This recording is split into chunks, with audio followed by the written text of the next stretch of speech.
Et on commence, Ibou, avec cette triste nouvelle. Le célèbre prêcheur Imam Moustapha Gueye n'est plus. Exactement, Sokhna Nata, une grosse perte également pour le Sénégal et toute la Oumma islamique. L'ancien animateur de l'émission religieuse Lettres musulmanes à la RTS, Imam Moustapha Gueye, a tiré sa révérence hier lundi. La triste nouvelle a été annoncée par le portail faidtijania.com. L'ancien président de l'association des imams et oulémas du Sénégal s'est éteint à Paris suite à une maladie. Imam El Hadj Oumar Diène est le coordonnateur de la commission de la concertation sur le poisson lunaire, nous parle du défunt imam. Inna lillahi wa inna ilayhi raji'un. Nous prions Dieu de nous accorder la foi, notre humble personne, pour prononcer ce qui vient d'arriver au Sénégal. Un de ses grands-fils, le président des imams et des oulémas du Sénégal, un érudit de l'islam, un homme à la dimension de sa personne et de sa culture. Al-Hadji Moustapha Gueye s'en est allé, il s'est reposé éternellement. Un homme que nous prions bon Dieu de l'accueillir en son paradis céleste et que nous présentons nos condoléances à tous les Sénégalais et à toutes les Sénégalaises. Nous présentons nos condoléances à la nation, nous présentons nos condoléances à la Oumma.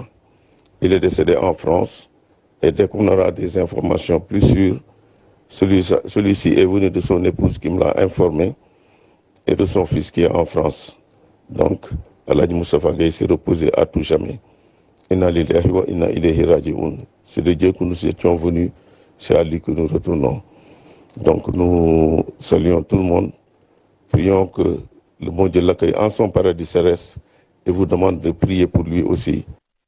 Sokhna Nata, il s'agissait bien sûr de Imam El Hadj Oumar Diène, c'est lui donc le secrétaire général de l'association des imams et oulémas du Sénégal. Oui, El Hadj Moustapha Gueye avec une voix si singulière qui a bercé toute notre enfance à travers son émission Lettres musulmanes qui passait tous les jeudis, si je ne m'abuse, sur la chaîne nationale, la RTS. Paix à son âme. On parle d'autre chose, Ibou Diouf, du procès Barthélémy Dias, 52 députés en écharpe et en ordre de bataille pour soutenir leurs collègues demain. Vous savez, Sokhna Nata, le maire de Dakar, dont le délibéré donc du procès en appel sera rendu donc demain, bénéficiera du soutien de ses collègues parlementaires et membres de la coalition Yewwi Askan Wi, une initiative donc qui est jugée par certains juristes. Et il a été reconnu coupable notamment et condamné à 2 mois de prison, de 6 mois, dont 6 mois ferme. Suivant à ce propos donc le député maire de Guédiawaye, Ahmed Aïdara, au micro de Aminata Mbaresso. Mercredi, je demande à tous les députés de la coalition Yewwi à aller soutenir le maire de la capitale. Macky Sall et son régime ne digèrent toujours pas la défaite de Benno à Dakar comme celui d'Aliou Sall à Guédiawaye. Cheikh Sadibou Diarra, merci donc. Yewwi Askan Wi qui sort de sa réserve pour rester avec la coalition Yewwi Askan Wi après l'installation de la 14e législature face aux journalistes.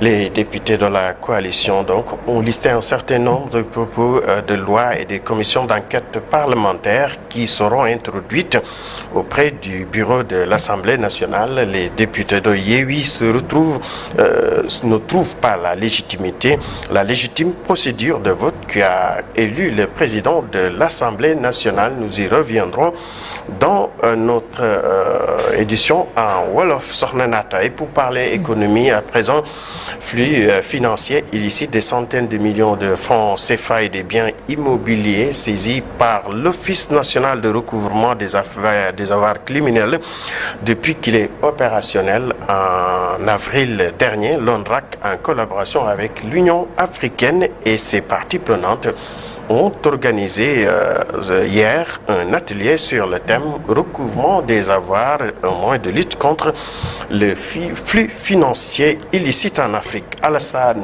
Ba et Pape Sangoné Mbaye pour plus de détails. Pour l'instant, toutes les données ne sont pas réunies pour pouvoir faire un bilan exhaustif. Mais l'ONRAC a pu recouvrer des sommes importantes d'argent et des biens mobiliers en l'espace de 6 mois. Vous avez raison d'insister sur les 6 mois parce que L'ONRAC a été créé en juillet 2021, mais bon, ça c'est la création juridique. C'est finalement qu'en avril-mai, on va dire, 2022, voilà, que l'ONRAC est devenu vraiment opérationnel. Et depuis cette phase, nous avons, dans cette amplitude temporelle très réduite, pu recouvrer des sommes extrêmement importantes d'argent qui sont issues de ces flux financiers dont vous avez fait allusion tout à l'heure. Outre ces sommes d'argent, du matériel a fait l'objet de mesures conservatoires de la part des autorités judiciaires. L'Office national de recouvrement des biens criminels agit sous mandat de justice. L'exécution des décisions de justice qui revient à la base au parquet est ordonnée par celui-ci et mise à exécution réalisée par l'ONPAC. Et dans ce cadre, nous avons pu recueillir un certain nombre de décisions dans lesquelles des décisions de confiscation avaient été prononcées. Et suite à cela, nous sommes d'ailleurs toujours en phase de prise de possession des biens qui ont été saisis. C'est des biens de diverses natures, des véhicules de tout genre, des engins de chantier,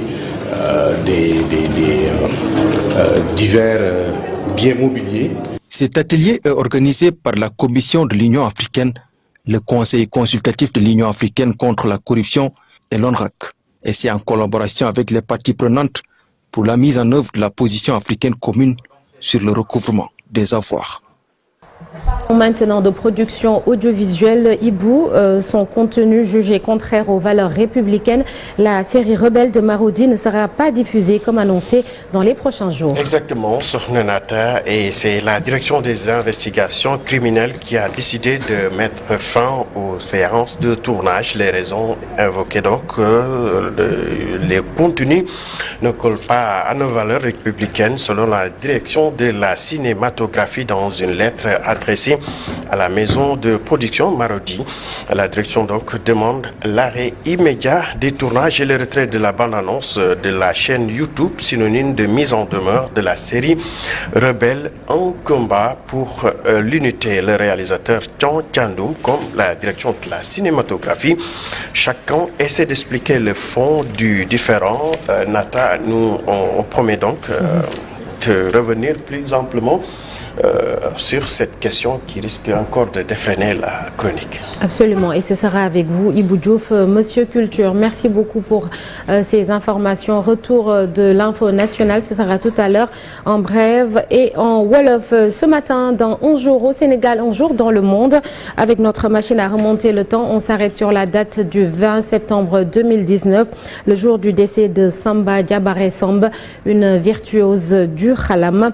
Et puis, il y a quelques jours, la RTP a publié un rapport sur les chiffres des télécommunications au Sénégal. En 2021, Marcel Farba Maroun y consacre sa rubrique Un jour, une actu. Et pour de quoi est-il le nom? Nous restons à Dakar, dans l'un des départements de la capitale. Tout de suite, l'actualité hors du Sénégal.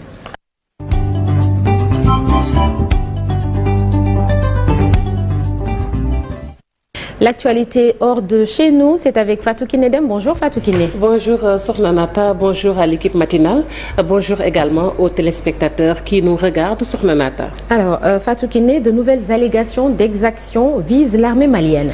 Et des supplétifs russes également Sornanata, après les accusations de viol et de pillage à Niaouro révélées par RFI il y a 2 semaines. Un autre village tout proche de Gouni, dans la commune de Tomri, région de Mopti, cercle de Bandiagara, a été la cible d'une opération meurtrière dimanche 18 septembre. Bilan au moins 35 morts. Le gouvernement malien de transition parle de simples instructeurs et ne reconnaît pas leur présence sur le terrain. Un grand nombre d'habitants avaient déjà pris la fuite pour se cacher en brousse ou dans les localités voisines.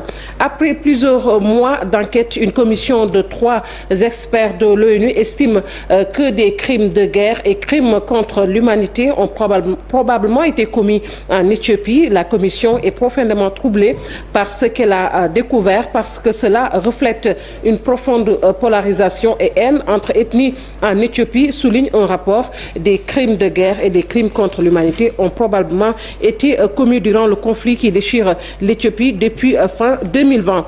La Guinée équatoriale abolit la peine de mort. La télévision d'État a annoncé lundi citant une loi promulguée par le président Théodoro Obiang Nguema, une loi du nouveau code autant pour moi pénal équato-guinéen est signée par le chef de l'État et diffusée par le vice-président sur Twitter. La Guinée équatoriale, petit pays pétrolier d'Afrique centrale, compte parmi les plus fermés du monde. Les condamnés à mort en Guinée équatoriale étaient habituellement exécutés par balle par des militaires. La dernière exécution officielle dans le pays remonte à 2014 selon Amnesty International. Plus d'un quart de la population congolaise est en situation d'insécurité alimentaire aiguë. Près de 27 millions de personnes concernées. Un constat du représentant de l'ONU pour la RDC. Les conflits armés, notamment dans l'est du pays, et les déplacements de population dus aux violences seraient les causes. L'UNICEF qui rappelle également que la pauvreté est la première cause de malnutrition. Et pour terminer, la 77e Assemblée générale de l'ONU réunit annuellement des chefs de l'État et de gouvernement au siège des Nations Unies s'ouvre ce mardi 20 septembre à New York. Guerre en Ukraine, dérèglement climatique, sécurité alimentaire vont dominer cet événement pendant près d'une semaine avec quelques rendez-vous africains importants, notamment un sommet extraordinaire de la CEDEAO. Le président Macky Sall sera le premier chef d'État africain à monter la tribune juste derrière le président brésilien qui ouvre traditionnellement les travaux chaque année sur le Nata. C'est tout pour l'actualité hors de chez nous. Merci beaucoup Fatou Kinedem. Rendez-vous tout à l'heure pour la version Wolof de l'actualité internationale. Dans la seconde partie de l'émission, Abdoulaye Cissé sera là pour la chronique du jour. Abdoulaye Cissé qui parle d'une instabilité dans la communication présidentielle. Pourquoi? La réponse sera tout à l'heure et nous recevrons aux alentours de 8h45 Babacar Abambaye, député, membre de la coalition Yewi Askanui. Tout de suite, la revue des